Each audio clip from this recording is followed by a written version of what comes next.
बर्रे सगीर पाको हिंद के नक्शे पर बहरे हिंद के नीले पानियों के बीचों बीच एक ऐसा जजीरा मौजूद है जहां कानून, पुलिस या इंटरनेट नहीं बल्कि सिर्फ और सिर्फ मौत का राज है। ये है नॉर्थ सेंटिनल आइलैंड।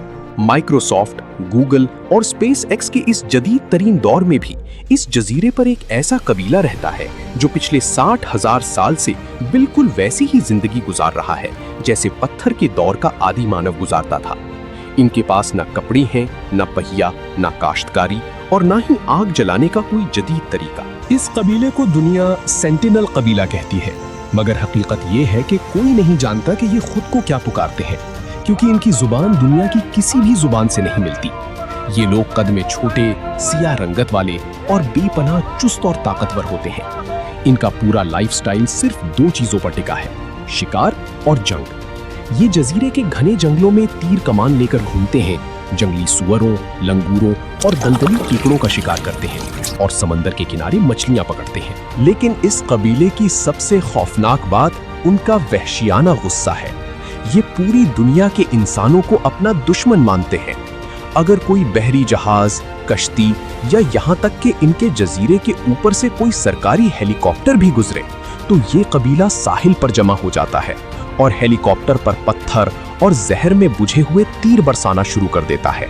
इनका साफ असूल है, इस जजीरे पर कदम रखने का मतलब है अपनी मौत का परवाना लिखना। दुनिया ने कई बार उनसे दोस्ती करने की कोशिश की।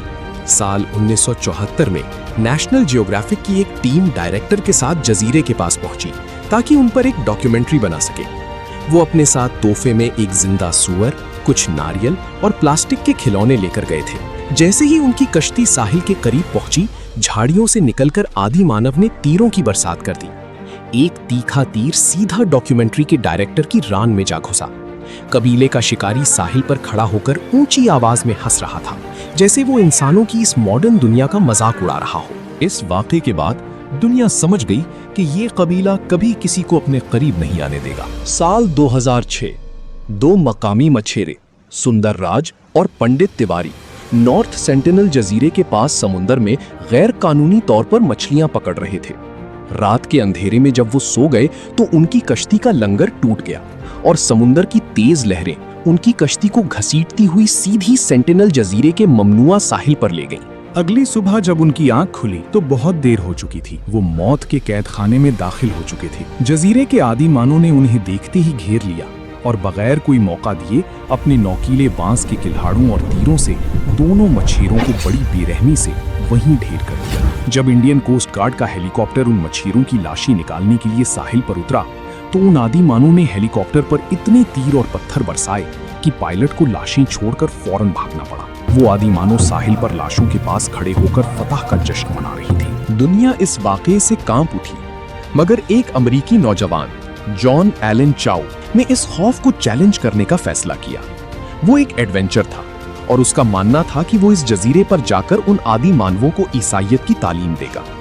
साल 2018 में उसने मकामी माहीगीरों को लाखों रुपए रिश्वत दी और रात के अंधेरे में एक छोटी कायाक कश्ती लेकर अकेला उस मुहलक जजीरे के साहिल पर उतर गया। जॉन अपने साथ एक बाइबल, कुछ मछलियां और फुटबॉल लेकर गया था। जैसे ही वो साहिल पर पहुंचा, एक छोटा आदिमानव बच्चा हाथ में तीर कमान लिए उसके सामने आया और उसने सीधा जॉन की बाइबल पर तीर मारा। जॉन डरकर वापस मछेरों की कश्ती पर आ गया, लेकिन उसका जुनून इतना था कि वो अगली सुबह फिर जजीरे पर चला गया और मछेरों से कहा, तुम लोग वापस चले जाओ, मैं अब यहीं रहूंगा। मछेरों ने दूर से देखा कि आदि मानव ने जॉन को घेर लिया, उसकी गर्दन में रस्सी डाली और उसे खींचते हुए जंगल के अंदर ले गए। अगले दिन मछेरों ने देखा कि सेंटिनल के आदि मानव साहिल पर एक गड्ढा खोद रहे थे और उन्होंने जॉन की लाश को मिट्टी के नीचे दबा दिया। जॉन एलन चाउ का मोबाइल और उसकी बॉडी आज तक उस जजीरे से वापस नहीं मिल सकी। इस वाकये के बाद इंडियन गवर्नमेंट ने इस जजीरे के गिर्द इंडियन नेवी के बड़े जहाज क्यों खड़े कर दिए? जहां पूरी दुनिया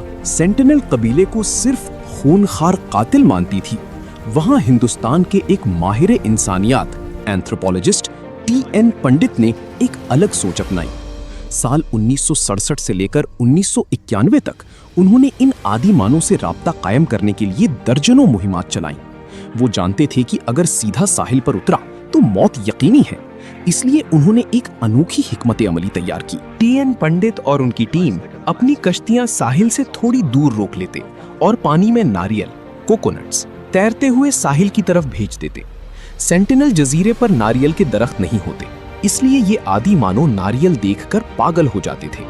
आहिस्ता आहिस्ता नारियल के लालच में उनका गुस्सा थोड़ा कम होने लगा और फिर साल 1991 में तारीख का सबसे बड़ा मोजिजा हुआ।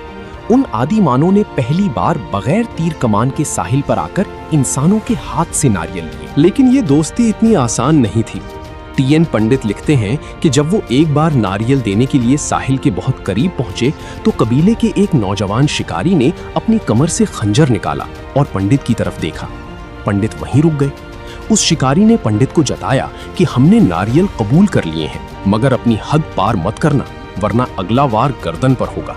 इसी तरह जब भी ये आदि मानव गुस्से में आते तो ये साहिल पर खड़े होकर मॉडर्न इंसानों की तरफ अपनी पीठ करते और पैंट उतारने की एक्टिंग करके अजीब इशारे करते, जिसका मतलब था तुम लोग हमारे लिए बेकार हो, यहाँ से दफा हो जाओ। 1991 के बाद इंडियन गवर्नमेंट और साइंसदानों ने एक बहुत बड़ा फैसला किया। उन्होंने उनसे राब्ता करने के तमाम मिशन हमेशा के लिए बंद कर दिए और जजीरे के इर्द गिर्द इंडियन नेवी का पहरा लगा दिया ताकि कोई वहां जा ना सके। साइंसदानों ने माना कि इन आदि मानव के पास मॉडर्न दुनिया की बीमारियों जैसे नज़ला, जुकाम या कोरोना के खिलाफ कोई इम्यूनिटी नहीं है। अगर मॉडर्न दुनिया का कोई एक जरासीम भी वहां पहुंच गया तो ये पूरा कबीला बगैर किसी जंग के खुद ब खुद मर जाएगा। ये आदि मानव कातिल नहीं है, ये सिर्फ अपने घर, अपनी जमीन और अपनी आजादी की हिफाजत कर रहे हैं। वो हमें बताते हैं कि इंसान बगैर टेक्नोलॉजी और बगैर किसी लालच की भी हजारों साल तक सुकून से जिंदा रह सकता है। क्या इंडियन गवर्नमेंट का इन आदि मानव को उनके हाल पर छोड़ने का फैसला सही है, या हमें वहां जाकर उन्हें मॉडर्न इंसान बनाना चाहिए? कमेंट्स में अपनी राय जरूर दें।